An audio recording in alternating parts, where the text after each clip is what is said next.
Have you ever wondered if the conventional story we tell about addiction is missing something vital? We call it a disease, a weakness, a moral failing. We treat it with chemistry and willpower, and we measure success by the number of days we can keep the beast chained. But what if the beast isn't a beast at all? What if it's a guide? What if the relentless pull of addiction, the very force that threatens to destroy your life, is actually a sacred, though terrifying, invitation? The brilliant and controversial psychoanalyst Carl Jung stumbled upon a truth so profound it remains unsettling to this day. He proposed that for a certain type of person, addiction is not a flight from reality, but a desperate, distorted search for a deeper one. It is a spiritual thirst of the highest order, and those who feel it most intensely are not the weakest among us, but souls with a capacity for greatness they have not yet learned how to unlock. This isn't about romanticizing a destructive force. It is about understanding its language. Imagine a man dying of thirst in a desert. He sees a mirage of an oasis and crawls toward it with all his might, only to find more sand. Is his problem that he is thirsty, or that he is crawling in the wrong direction? Jung saw the addict in the same light. The craving, the obsession, the all-consuming need for more. This is not a simple desire for a chemical high. It is the soul's primal scream for connection, for meaning, for transcendence, for God. In our sterile, secular world, a world stripped of ritual and myth, where do we turn when this ancient thirst arises? We turn to what is available. The bottle becomes our holy water. The needle becomes our prayer. The fleeting escape becomes our counterfeit heaven. The impulse is sacred, but the object is profane. And this is the great, tragic paradox of the addict. They are among the most spiritually sensitive individuals, yet they are engaged in a practice that systematically destroys their spirit. Jung came to this understanding through his work, but most notably through a correspondence that would change the world.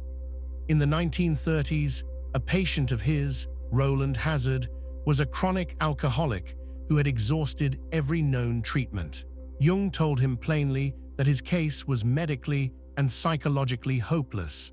He said his only chance was to have a genuine spiritual experience, a conversion of the soul. He explained that throughout history, men like him had been saved only by aligning themselves with a higher power. Roland, defeated, took this advice to heart, joined a Christian fellowship, and achieved sobriety. He then passed this message to an old drinking buddy, Ebby Thacher, who in turn carried it to a seemingly hopeless drunk named Bill Wilson. And from that spark, the Global Fellowship of Alcoholics Anonymous was born. The core idea, the first step, admitting powerlessness, and the subsequent reliance on a higher power, is pure, distilled Jungian wisdom. It is the recognition that the ego cannot solve a problem that originates beyond the ego. Willpower, logic, and self-determination are useless against a spiritual storm. The only way out is to surrender to something greater. So, what does this mean for you if you find yourself caught in this cycle? It means your struggle is not evidence of your failure, but evidence of your potential.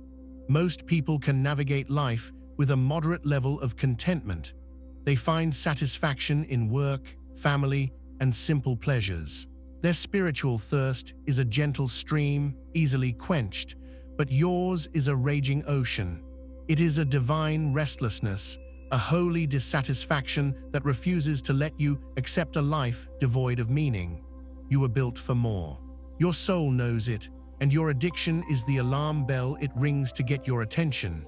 It is a destructive, painful, and clumsy alarm, but it is an alarm nonetheless. It is telling you that the path you are on is too small for the person you are meant to become.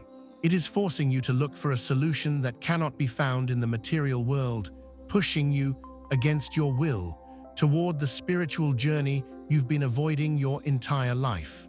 The pain is not a punishment. It is the pressure required to initiate the transformation. At the heart of this transformation lies one of Jung's most crucial concepts, the shadow, The shadow is everything within us that we have disowned. It is the repository for our fears, our shame, our rage, our unacceptable desires, every part of ourselves that we have been taught to hide in order to be loved, to be accepted, to be good. We all have a shadow, but most people can keep it locked away, managed, and hidden beneath a carefully constructed persona. The addict cannot. For the addict, the shadow refuses to remain in the basement. It kicks down the door and takes over the house. Your addiction is the vessel through which your shadow makes itself known. It is not trying to ruin you, it is trying to speak to you. It is demanding integration. Every time you act out in your addiction, every time you do something that fills you with shame and regret, you are having an encounter with your shadow.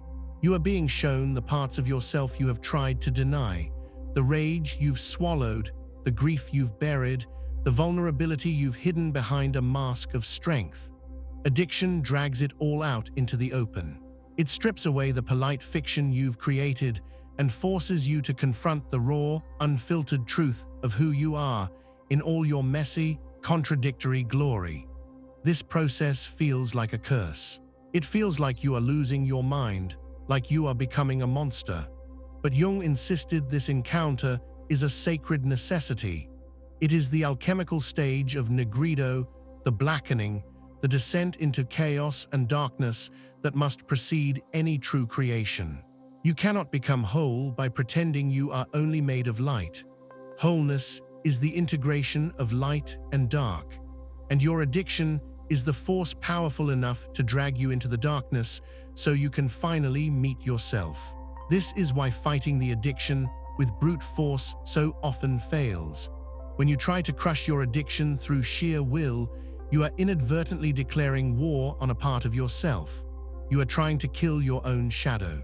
And the shadow, when attacked, does not die. It fights back harder, stronger, more cunningly than before. The more you shame yourself, the more you hate the addict within, the more powerful you make the very thing you are trying to destroy. The solution is not to fight, but to listen, to turn toward the shadow with curiosity instead of condemnation, to ask it, what do you want? What pain are you carrying? What truth are you trying to show me? This is the beginning of integration. It is the process of reclaiming the lost pieces of your soul. As you begin to acknowledge and accept these disowned parts, the shadow's desperate need to act out through addiction begins to subside. It no longer needs to scream because it is finally being heard. The energy that was trapped in that internal war is liberated, and it becomes the fuel for your recovery, for your rebirth. This is the great work. It is not about becoming a perfect person who never makes mistakes. It is about becoming a whole person who no longer needs to run from any part of themselves. There is another layer to this journey, one that is perhaps the most difficult and profound. It is the mystery of the wound. Many who fall into addiction carry a wound that predates the substance, a fundamental pain that seems to have been there from the beginning. It could be from trauma, from abandonment, from a deep sense of not belonging. It is a wound that never seems to fully heal. No matter how much success you achieve, no matter how much love you receive, the wound remains, an open, aching space in the center of your being. And the addiction becomes a form of self-medication, a desperate attempt to numb a pain that feels unbearable. We see this wound as a defect, as the source of all our problems, the broken thing inside us that needs to be fixed. But Jung, along with countless spiritual traditions, suggests another possibility. What if the wound is not a mistake? What if it is a sacred appointment? There is an archetype known as the wounded healer. It is the shaman who must first be initiated through sickness, the therapist who is drawn to their profession because of their own psychological struggles, the guide who can lead others through the darkness because they know it intimately. Their wound is not a liability, it is the source of their power. It is what gives them the capacity for empathy, for genuine compassion, for the ability to sit with another person in their suffering without judgment or fear. Their wound is what allows the light to enter. Is it possible that the wound you carry, the very thing that drives you to your addiction, is actually a form of spiritual training? Is it possible that your pain is preparing you for a purpose you cannot yet imagine? Your addiction keeps forcing you back to the site of this wound. Each relapse, each moment of despair, is an invitation to look at it again, to understand it more deeply. For a long time, you look at it with hatred, wishing it would go away. But what if you were to look at it with reverence? What if you were to ask not, "Why do I have this pain?" but "What is this pain trying to teach me? What gift is hidden within it?" When you begin to shift your relationship to your wound, a miracle occurs. It may not close, but it transforms. It stops being a source of shame and becomes a source of wisdom. It stops being a private agony and becomes a bridge to the shared suffering of all humanity. You realize that your wound allows you to connect with others on a level that unwounded people cannot. You can understand their pain in your own bones. You can offer a presence that is not based on pity, but on a deep and resonant knowing. This is the alchemy of suffering. God, or the universe, or the deep self, whatever you wish to call it, does not waste pain.